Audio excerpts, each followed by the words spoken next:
If I could turn back time.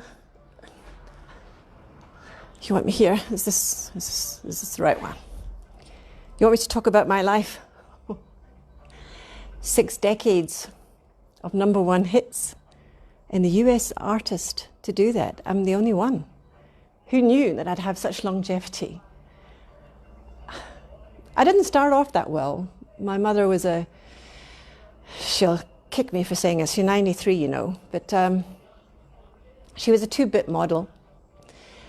And I'm still a little bit hurt that she left us for a few weeks at the orphanage.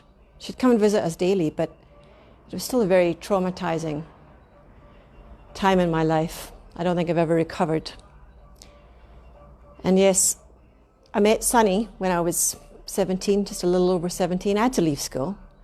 Now I know what it was, but I could never really fit in at school because I have dyslexia. So I would make up performances and I'd get the kids to participate.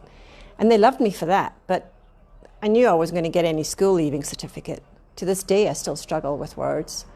That's why when I do songwriting and I read the script, it's almost like I managed to get into some different kind of being and I can focus in the now. I don't worry about the future, no. I don't worry about the next project when I'm fully engrossed in whether it be script writing or whether it be acting or whether it be performing or whether it be at Vegas. I'm fully in that moment. So I really do think it's not just been a matter of skill. I mean, I can't listen to my voice. I'm not a fan of Cher, although I do like me, but I seldom watch my things back. I don't really like, although I'm very proud of the fact that I was the first artist to have that automated computer voice. And it's now known as the Cher effect. And I do love the fact that I might have inspired some of the youngsters, like Lady Gaga. We won't talk about Madonna. Although I did.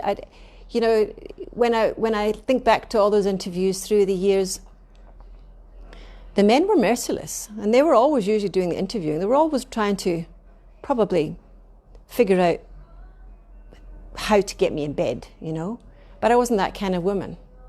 I did have 2 husbands, as you know, Sonny.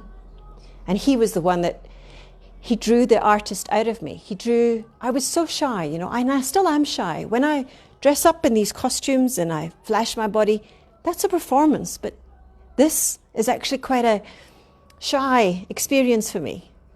But I was so nervous and stage struck that when we would be performing live on those hit shows in the 60s, I would have to look at him.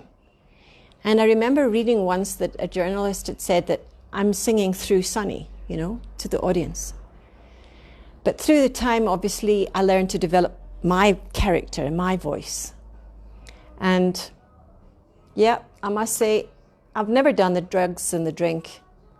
Maybe that's what's helped keep me quite healthy. I mean, at 74, it's quite remarkable that I'm still able to tour, although this is my last tour.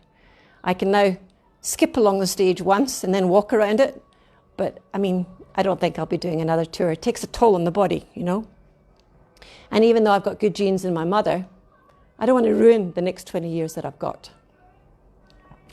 I'm very proud of my kids, Chaz and the son. Although they were different fathers, I did have a rocky relationship.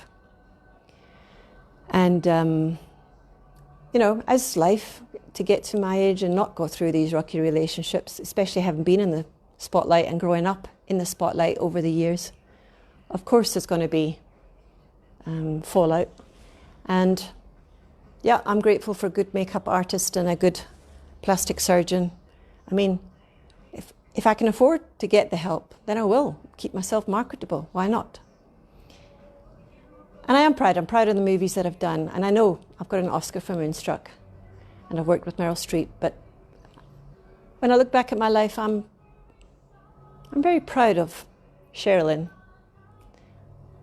And for the most part, I would say, yeah, I'm happy. Sold 100 million records worldwide. I'm doing collaborations and I'm experimenting with the ABBA music. What's not to like, you know? What's not to like?